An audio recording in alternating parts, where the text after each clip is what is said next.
How was the Khufu ship discovered, and what condition was it in when it was found? The Khufu ship, also known as the Solar Ship of Khufu or the Great Ship, was discovered near the Great Pyramid of Giza in Egypt. It was found in 1954 by a team of archaeologists led by Kamal el-Mallakh. The ship was discovered buried in a pit on the southern side of the pyramid. Upon its discovery, the Khufu ship was in an incredibly well-preserved state. It was buried in a sealed pit, protected from exposure to the elements, which contributed to its remarkable condition. The ship was carefully reconstructed by a team of experts, who pieced together the more than 1,200 individual components of the vessel.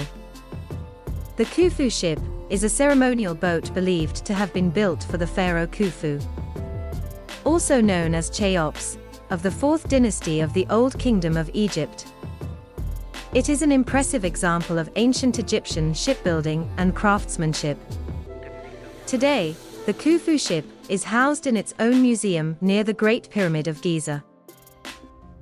Subscribe to our channel and follow us for regular updates and exclusive content.